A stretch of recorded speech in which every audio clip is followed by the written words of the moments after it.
अस्सलाम वालेकुम एवरीवन। सो हम इस वक्त जो है वो कवर करेंगे आज अयूबिया मोटो टनल, जिसको पाइपलाइन ट्रैक भी कहते हैं। सो ये इसका स्टार्टिंग पॉइंट है और ये आप देख सकते हैं कि इस तरह से नज़र आएगी और अभी हम आपको दिखाते हैं। तो ये इसका अभी स्टार्टिंग पॉइंट नहीं आया, अभी हम यहाँ से नीचे उतरे हैं। यहाँ पे कार पार्किंग होती है और ये रोड जो है ये खानसपुर को जाती है और ये रोड ऊपर अयूबिया से नीचे आ रही है। So let's go and let me show you कि जो पाइपलाइन ट्रैक है 3.5 किलोमीटर का ट्रैक है।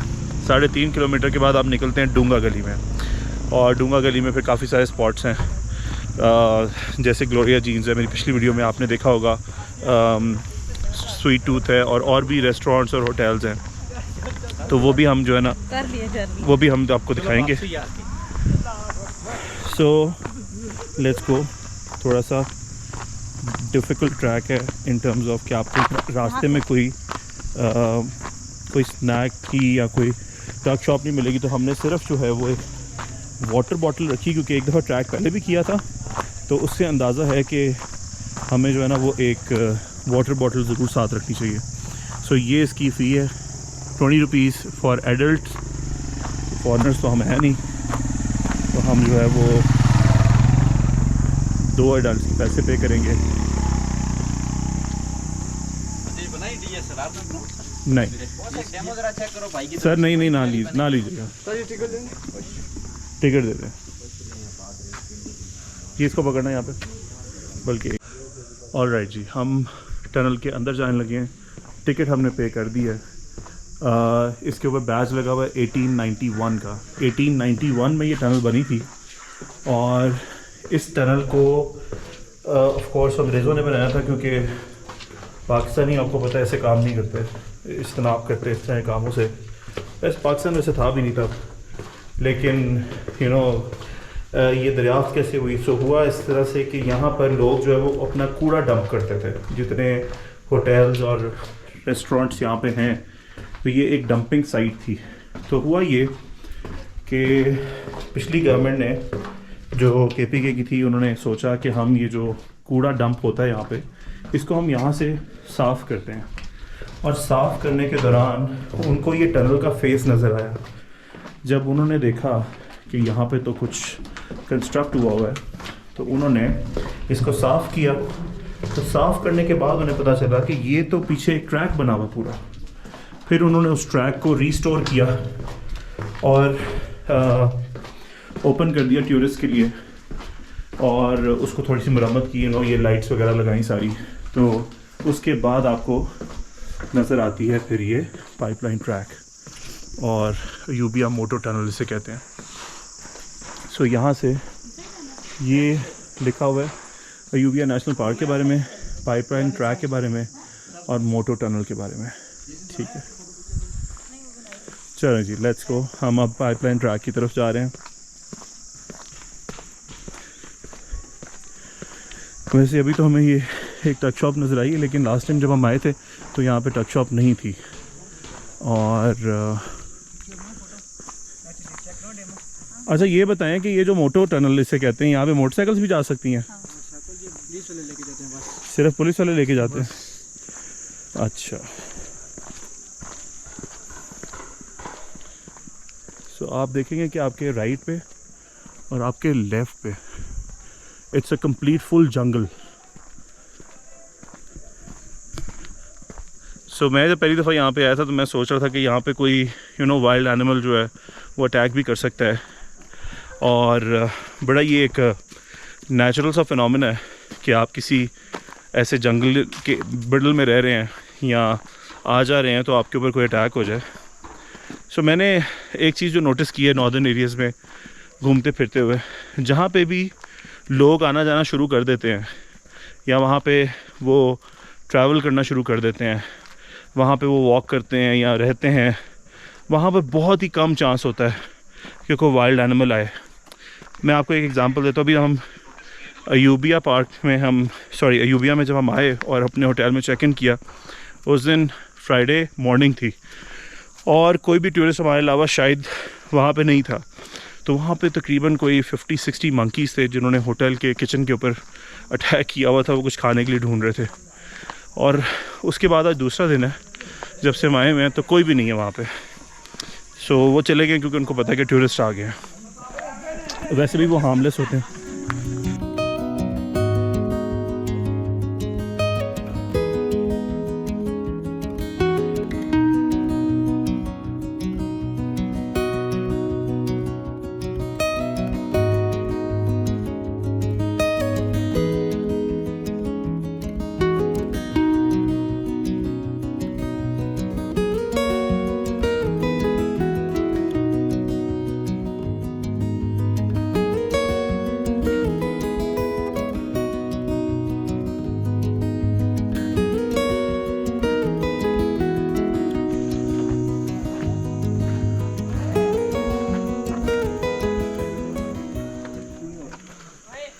यहाँ पे लिखा हुआ है फासला 4 किलोमीटर है, जबकि मैंने गूगल पे देखा था कि 3.5 है।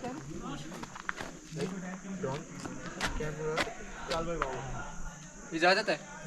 हाँ इधर से शुरू कर ले। ओए मेरी बात सुन। उधर भी ना, इधर से सो आज हम आराम आराम से कवर करेंगे और फैमिली हमारी जो है डूंगा गली पहुंच रही है गाड़ी पे। हो रहा ना? सो वो हमें वहाँ से पिक करेंगे।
अभी गर्मी लगी। सबर करो जरा, वहाँ जाके वेट करो।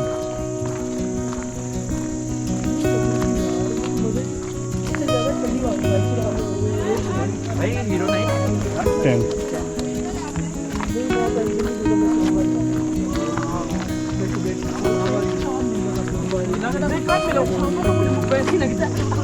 इधर आ इधर आ मैं कब मिला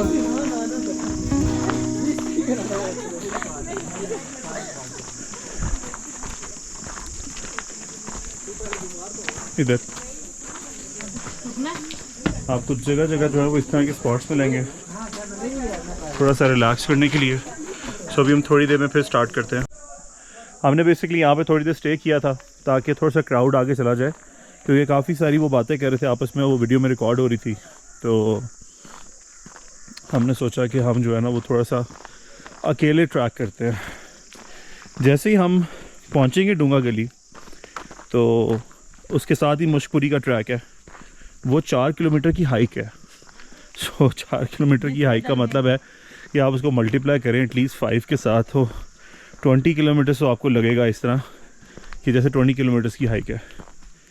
और आपको जो है वो स्मार्ट होना नहीं चाहते अभी। स्मार्ट अभी होने का टाइम नहीं है, इस वक्त टाइम है टाइम स्पेंड करने का। स्मार्ट होने के लिए मैं वो बहुत मेहनत करनी पड़ती है। इसलिए एक ही ट्रैक में स्मार्ट हो गए। तुम लोगों का आने का इरादा नहीं है? आ रहे हैं यार, जाओ। बिल्कुल भी नहीं है भाई, हो तो ऐसा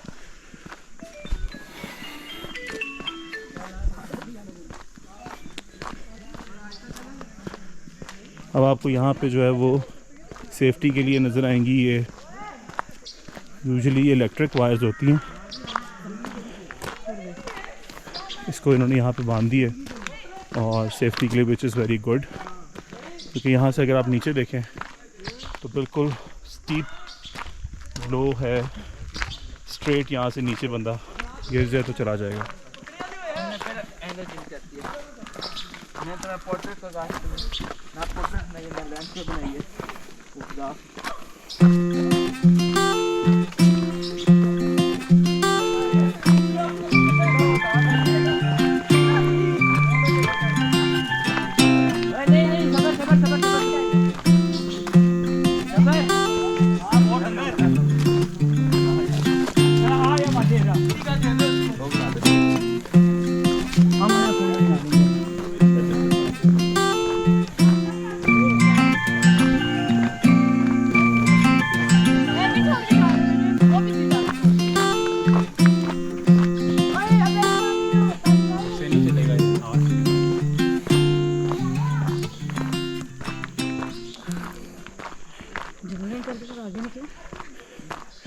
नहीं, जॉगिंग करके आगे निकले। डर गए?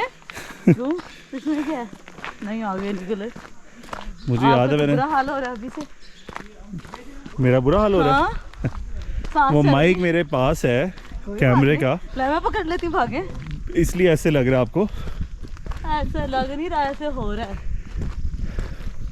कहते हैं लंबे लंबे सांस लेने चाहिए जो आप वॉक करते हैं। क्यों जी, आप बताएं, जब वॉक की जाती है और वो भी ख़ास तौर पे ऐसी जगह पे जहाँ पे ऑक्सीजन जो है बहुत ज़्यादा निकल रही हो, तो आपको लंबे लंबे सांस लेने चाहिए। तो वही जो है मैं कर रहा हूँ। मैं ट्रैक करके वापस आ जाऊंगी, आपने इतना स्लो चल रहे हैं। नहीं, इतना भी स्लो नहीं चल। हाँ देख। वैसे टाइम नोट किया था आपने जब हमने स्टार्ट किया?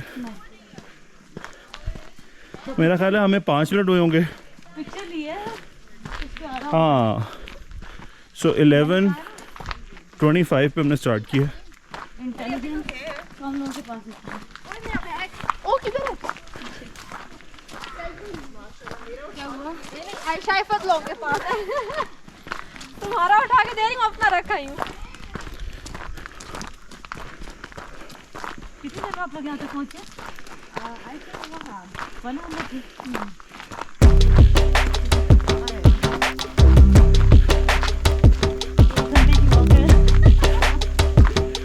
हाँ, मैंने पहले भी की हुई है।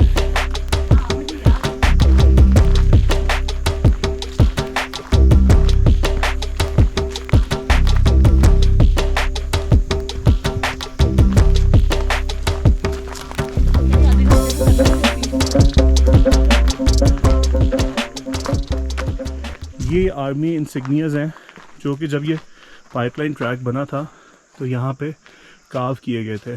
और अगर आप इनको गौर से देखें तो इट सीम्स लाइक कि ये तो कोई शेर लग रहा है। और ये आप देख सकते हैं कि यॉर्क एंड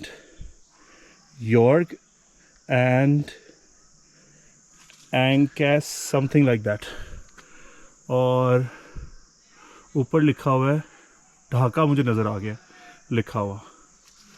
और यहाँ पर भी डिफरेंट नाम लिखे हुए हैं। ऐसे मैं भी चलूं। सो क्योंकि ढाका जो है वो भी पार्ट होता था ब्रिटिश इंडिया जो ऑक्यूपेंसी थी सब कॉन्टिनेंट पे, सो इट मेक सेंस। आ जाओ।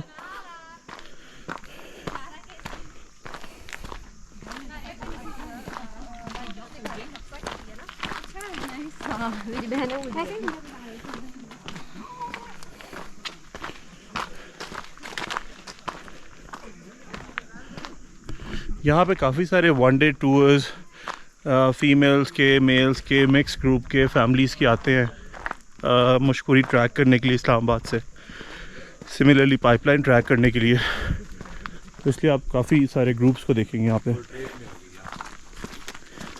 ये रेप्लिकाज हैं उन इंसिग्नियास के जो पीछे लगे हुए थे।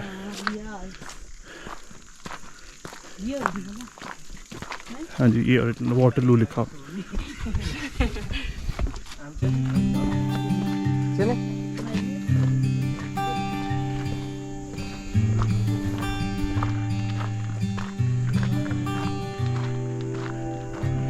ये भी कुछ इंसिग्नियाज हैं ऊपर तक, लेकिन प्रिजर्व नहीं किए गए तो उसकी वजह से ख़राब हो गए हैं।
इसलिए कहते हैं कि जो पहाड़ों का 1 किलोमीटर भी होता है ना, वो आपको ऐसे ही लगेगा जैसे बाय रोड जाने में कोई 6-7 किलोमीटर हो।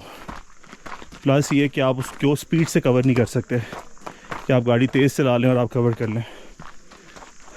यहाँ से हम आए हैं, हमने इस पहाड़ी सिलसिले से शिफ्ट किया है इस वाले पहाड़ पे। मेन सिलसिला सेम है लेकिन पहाड़ डिफरेंट है। हाँ वो देखें लेज़र, बिल्कुल ये इसको बाद में क्लोज़अप कर लेंगे। ये जो फ्लावर आपको तोड़ते दूँ, फ्लावर टूटेगा नहीं, मोती दो फ्लावर।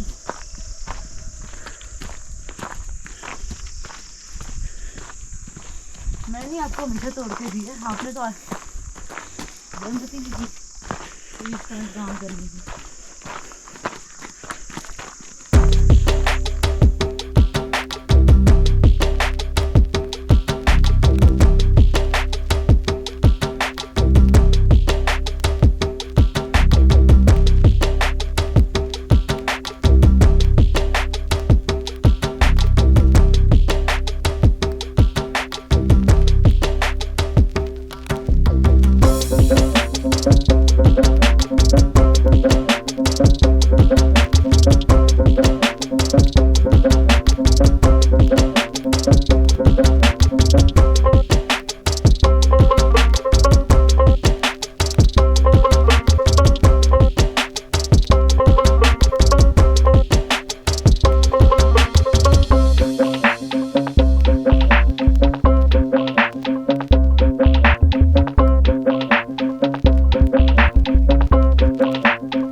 अच्छा, मुशपुरी का ट्रैक हाइकिंग है, 4 किलोमीटर की है। ये अंदाजा नहीं है, लेकिन इससे तो टफ ही होगा, जाहिर बात है, ऊपर चढ़ना है।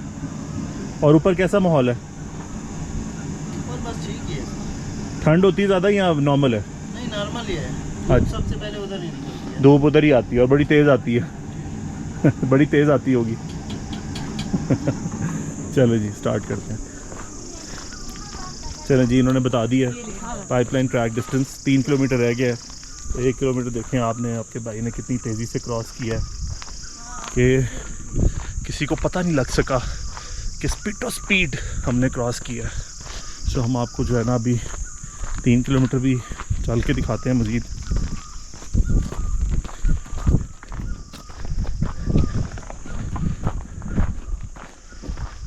बेगम को जो है वो बाउंटी ले दी गई है। तो अब आप ये जो आपने वीडियो में ताने वगैरह थोड़े से सुने हैं वो हो सकता है 2 किलोमीटर तक ना हो, 2 किलोमीटर तक बस, 1 से 2 किलोमीटर तक इतना ही बर्दाश्त है, यानी इतना ही ये सर्वाइव कर सकती है चॉकलेट। उसके बाद फिर शुरुआत होगी। ओ इब्राहिम मेरा बेटा है, वो कहता है ओपन कर दो। तो जब आप ओपन करोगी तो फिर आप मुझे दे देना।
व्यूअर्स, आपको मशवरा मेरी तरफ से ये है, जब भी आप कभी ट्रैकिंग के लिए आएँ कहीं पे, या आपको पता हो कि आपने काफ़ी ज़्यादा वॉक करनी है, तो कभी फ्लैट जूती या फ्लैट शूज़ ना पहन के आएँ। अक्सर लोगों ने क्योंकि वो किसी टूरिज़म के लिए आए होते हैं तो वो करते ही हैं कि वेकेशंस जैसे शूज़ पहन लेते हैं जो कि शूटिंग के साथ इस्तेमाल होते हैं। उनके लिए इस तरह का ट्रैवल करना बड़ा मुश्किल हो जाता है। लास्ट टाइम जब मैं यहाँ पे आया हुआ था तो मैंने सेमी कैजुअल जो है, बल्कि कैजुअली शूज़ पहने हुए थे जो कि स्ट्रेट थे, जिस तरह भी आयशा ने भी पहने हुए, क्रेप सोल लगा हुआ था नीचे, लेकिन वो मेरे लिए बहुत अनकम्फर्टेबल हो गए थे। मैंने इस वक्त जो है वो ये नाइकी के जॉगर्स पहने हुए हैं और मुझे तो बहुत कंफर्टेबल लग रहे हैं।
व्यूअर्स एक और चीज़ आपको मैं बताता हूँ, वो ये कि ट्रैकिंग के अंदर भी जो है ना, लोगों को शायद इस बात का नॉलेज नहीं है कि ट्रैकिंग में वो बड़े ही सॉफ्ट जॉगर्स पहन के आते हैं या ट्रेनर्स पहन आते हैं, और ये वो लोग हैं जो फ्लैट नहीं पहनते, लेकिन वो एक अच्छा डिसीजन लेते हैं कि वो जॉगर्स पहन लेते हैं।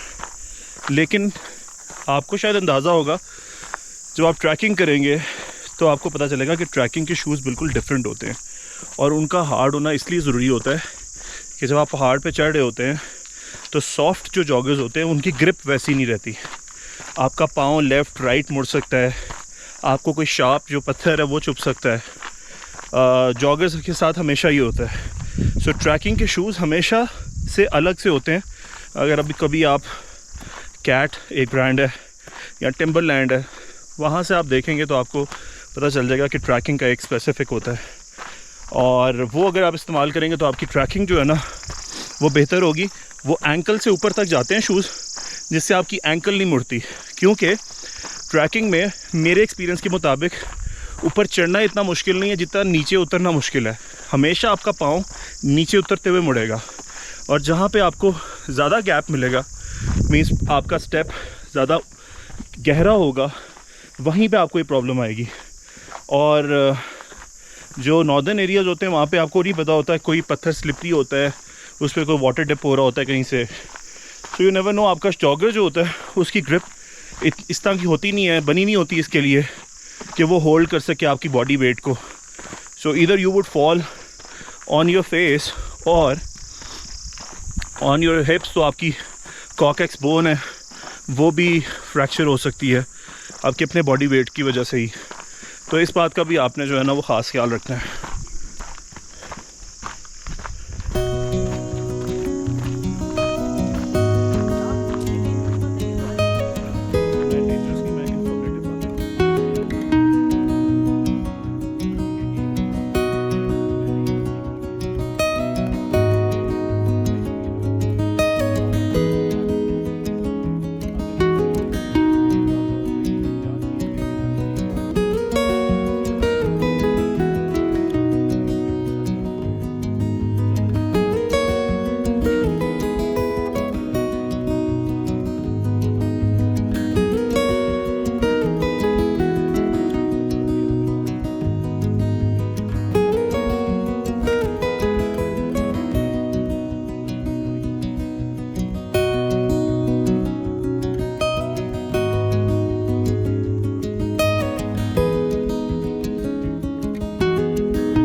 और ये व्यू इतना ज़बरदस्त है, प्रॉबली उस साइड पे मरी है। सो आपको ऑल द वे यहाँ से घूम के वो पूरा ऊपर घूम के वहाँ से 30 किलोमीटर आना पड़ता है ताकि आप मरी जा सकें।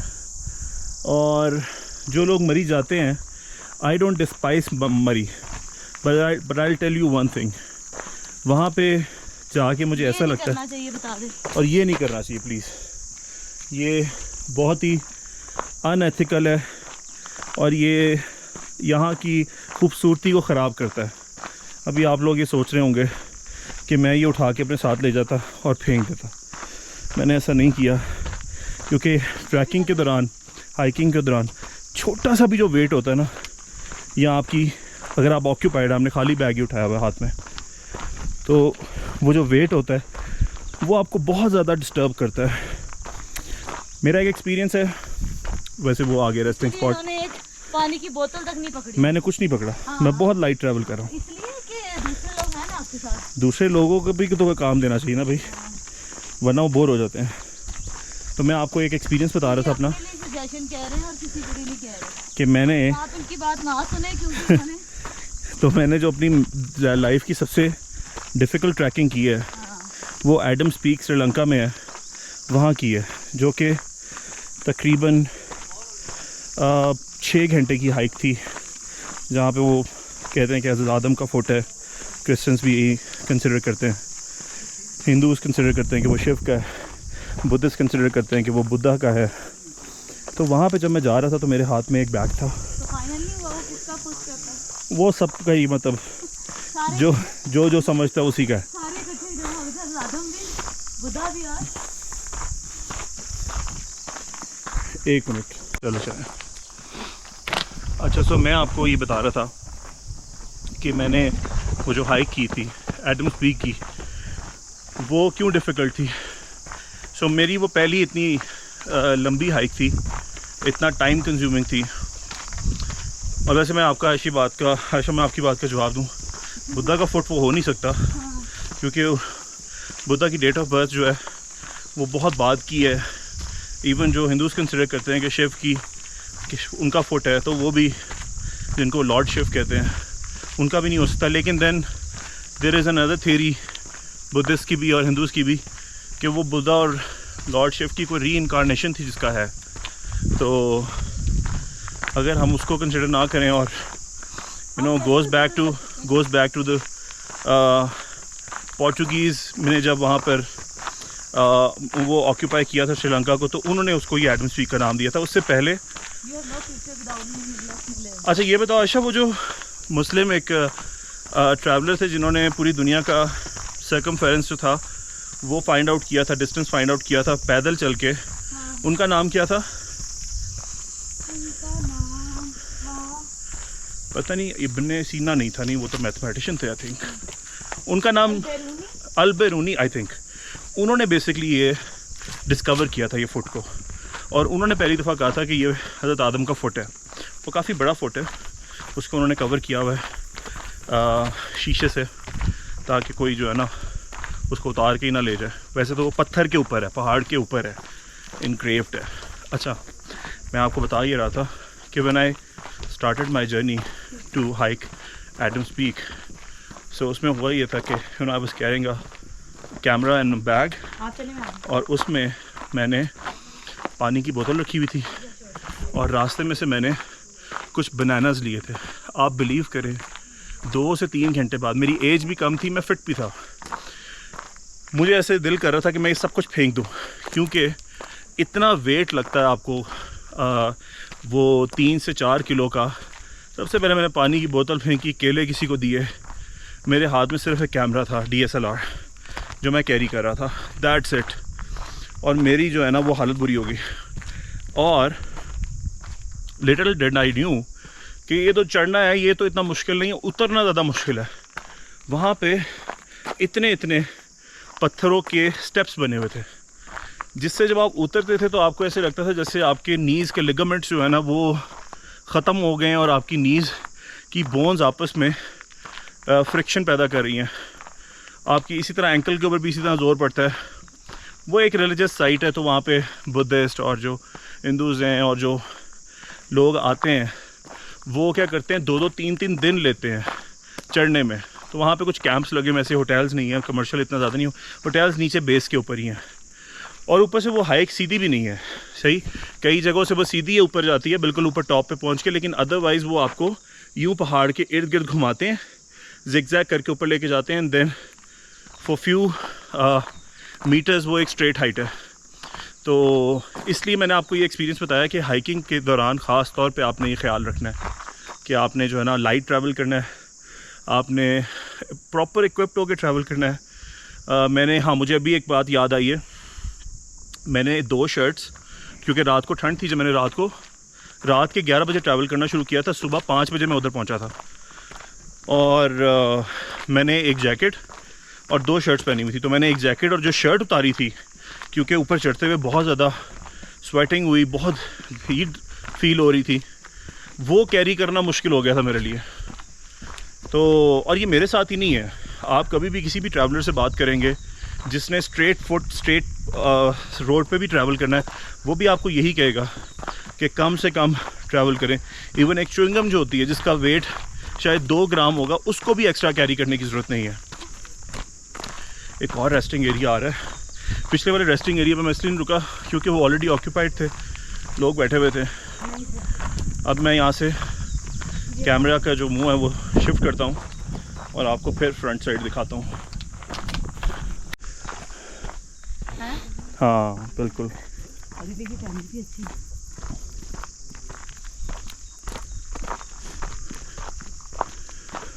कितना हो गया होगा आशा? 1.5 है, क्या होगा? 1.5 तो बहुत ज़्यादा, थोड़ा कम कर लो। मेरे कम करने से क्या रास्ता कम हो जाएगा? हाँ थोड़ा हौसला मिल जाता है। ये भी एक व्यूअर्स एक टिप है आपके लिए। आप जब ट्रैकिंग पे जाएं या जाना ही नहीं है। आप ऐसे लोगों को साथ लेके जाएं जो आपको हौसला दे। और ये आपने आप लोगों को डरा रहे हैं आपने ये कंसिडर करना है कि आप ऐसे शूज पहन कि के पूरे आए हैं। ट्रैकिंग के ग्रुप में आप सबसे वीक हैं। जी। ठीक है, वो कहते हैं ना शान पत्ती करने की ज़रूरत नहीं है। ठीक है, वैसे गप्पे मारने की ज़रूरत नहीं। जैसे लाहौरी बहुत गपोड़े होते हैं, गप्पे मारते हैं, लंबी लंबी गप्पे मारते हैं। हाँ मैं बिल्कुल लाहौरी हूँ, मुझे पता है ना, इसलिए। आप तो ज़्यादा गप्पे मार रहे हैं। तो आपने अपने साथ ऐसा ग्रुप लेके जाना है जिनको हाइट फोबिया ना हो, वो इस साइड पे देख के उनको वॉमिटिंग ना हो, उनको चक्कर ना आए। लास्ट टाइम हम जिस ग्रुप के साथ आए थे तो हाँ?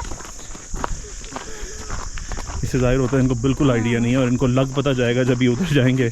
क्योंकि अगर ये इसको हाफ कंसिडर कर रहे हैं तो जब ये जाएंगे 3 किलोमीटर आगे तो एक जो स्टेप होता है ना, वो आपको ऐसे लग रहा होता है जैसे 10 से 20 स्टेप के बराबर है। हालांकि बिल्कुल मुश्किल नहीं है अगर आप रूटीन में थोड़ी बहुत भी वॉक करते हैं तो मसला ये है ना, लोग रूटीन में वॉक नहीं करते, वो इसलिए तो यहाँ पे आते हैं। तो ये हलवा है आपके लिए। कोई हलवा शलवा नहीं है, ये बिल्कुल हलवा है। ये ना हो कि आपके पैरों का हलवा बन जाए। नहीं बिल्कुल नहीं। ठीक है, मुझे जो है कोई थकने वाली और ये नहीं कि कब आएगा वाली फीलिंग। चलो फिर इस तरह करते हैं ना, आप इस तरह करो, वहाँ पहुँच के ना वापस जाओ यूपी, हम आपको वहाँ से पिक कर लेंगे। ठीक है, मैं आगे मुश्किल ही चढ़ जाती हूँ। अच्छा, मैं बेसिकली आपको व्यूअर्स ये बता रहा था कि आप जो है ना जब भी कभी ट्रैवल करें और ख़ास तौर पे ट्रैकिंग हाइकिंग कर रहे हो, अपने साथ ऐसा ग्रुप लेके आए जो कि आपको मोटिवेट करे, ज़्यादा देन कि वो कहें कि हम गए, क्योंकि वरना आपके लिए वो ट्रैक मुश्किल हो जाएगा या वो हाइक मुश्किल हो जाएगी। तो लोग ऐसे हों जो आपको हौसला दें, आपको जोक सुनाएं, आपको झुकते मारें और आपको जो है ना खाने पीने की बातें करके आपके साथ टाइम गुजारें, फजूलियात डिस्कस करें, आपके साथ सास बहू की गली मोहल्ले की कहानियाँ डिस्कस करें। ऐसे लोग आप लेके आएँ, यानी बोले तो फनकार ड्रामेबाज वो ले आएँ, फिर देखें कैसा आपका वो टाइम गुजारते हैं। क्या आपको सर दर्द कर दे? बेशक नहीं, सर दर्द नहीं करते। हर किसी को ऐसी हरकतें नहीं पसंद होती।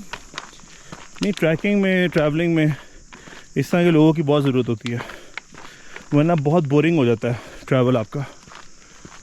ले जी, वो होटल्स नज़र आना शुरू हो गए हैं, इसका मतलब है कि हम बहुत ही करीब हैं और आई थिंक हार्डली आधा किलोमीटर और रह गया होगा।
फादर मेरे कार ड्राइव करके यूबिया से डूंगा गली आ रहे थे हमें लेने के लिए, तो अभी उन्होंने मुझे फ़ोन करके पूछा है कि हम जो है वो पहुंच गए हैं आफाक होटल। आफाक होटल वो रेस्टोरेंट है जहाँ नथिया गली में है, और हमने कल वहाँ खाना खाया था और वो अच्छा खासा दूर है यहाँ से। तो मैंने उन्हें कहा है कि आप डूंगा गली वापस आए, आप उधर क्यों पहुँच गए हैं। तो अब वो वापस आ रहे हैं और हम ऑलमोस्ट पहुँच गए हैं डूंगा गली।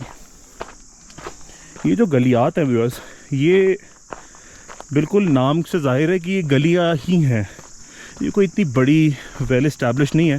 हाँ, अभी काफ़ी ज़्यादा कमर्शलाइजेशन हुई है, बहुत सारे इन्वेस्टर्स ने आके बड़े अच्छे लेवल के होटल्स ओपन किए हैं जो कि बहुत लेविश किस्म का आपको रहने की सहूलियात मुहैया करते हैं। इससे पहले तो बिल्कुल भी कुछ नहीं होता था, बहुत थोड़े से रेस्टोरेंट्स होते थे, और क्लाइमेटाइजेशन जो हो रही है हमारे मुल्क में, जिससे काफ़ी ज़्यादा ग्लेशियर्स भी पिघल रहे हैं, हमारी जो हमारे जो मौसम है वो भी काफ़ी इफ़ेक्ट हुए हैं इससे। तो सर्दी का स्पैन बहुत कम हो गया है। पहले सर्दी का स्पैन काफ़ी बड़ा होता था और वो सर्दी भी जो है वो बड़ी तेज़ पड़ती थी। अभी इतनी ज़्यादा सर्दी का ना स्पैन है, ना इतनी ज़्यादा कोई स्नोफॉल होती है। कभी हो जाए तो पिछले भी सारे जो रिकॉर्ड्स होते हैं वो भी ब्रेक हो जाते हैं। सो काफ़ी अनस्टेबिलिटी है मौसम के अंदर। हम लाहौर में रहते हैं, तो लाहौर में तो समझ लें आपके बहुत हद हो तो नवंबर, दिसंबर और जनवरी, दैट्स इट, 3 महीने तक सर्दी रहती है, वो भी कोई इतनी ज़्यादा स्वेयर नहीं है।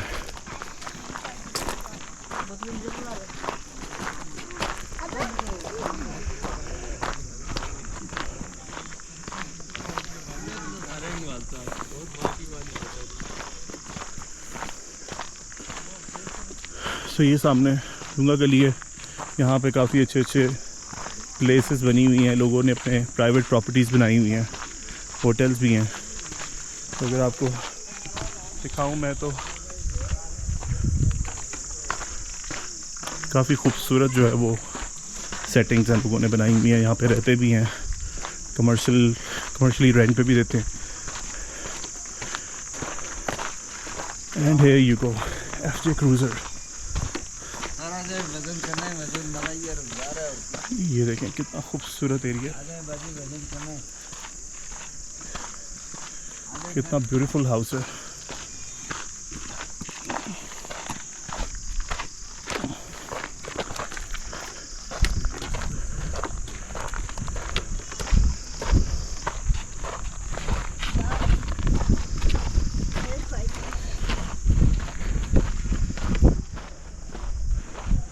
और आखिरकार 4 किलोमीटर का ट्रैक करके वी आर एट डूंगा गली। पता नहीं इसको डूंगा गली क्यों कहते हैं, ना तो ये डूंगी है। लाहौर में तो हम डूंगी ग्राउंड कहते होते हैं उस ग्राउंड को जो थोड़ी सी ज़मीन के साथ नीचे की तरफ होती है। जब बारिश होती है उसमें पानी भर जाता है।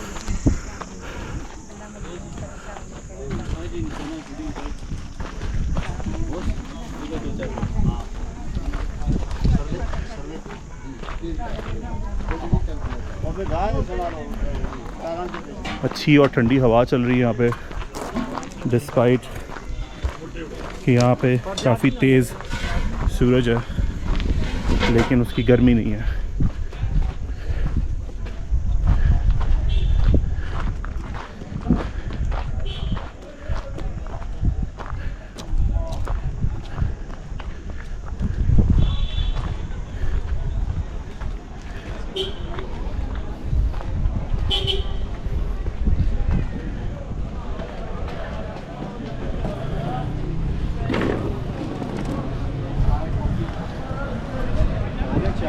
भाजी फ्लावर पानी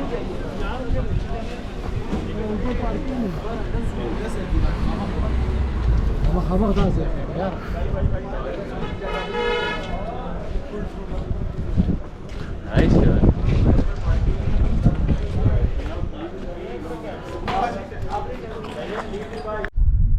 अस्सलाम वालेकुम जी। अब हम यहाँ से डोंगा गली से जा रहे हैं पटियाटा। प्रॉबली हो सकता है हम पहले मरी जाएँ फिर पटियाटा जाएँ, बट लेट्स सी। यहाँ से निकल के हम, और आप देख सकते हैं हमारी सेटिंग। आज मैं सबसे पीछे बैठा हूँ और हैदर आगे वाली सीट पे सो रहा है। काफ़ी ठंडी हवा है। मैं फ़र्स्ट टाइम पीछे बैठा हूँ और बड़ी ज़बरदस्त हवा आ रही है पीछे। तो अभी हम फिर आपको पटियाटा जाके मिलते हैं। फिर पूरा पटियाटा चेयर लिफ्ट और कैबिन कार होती है, फिर वो आगे कनेक्ट होती है चेयर लिफ्ट से आगे। तो वहाँ पे हम जाके फिर आपको दिखाते हैं कि कैसा है मरी का पटियाटा चेयर लिफ्ट। Thank you.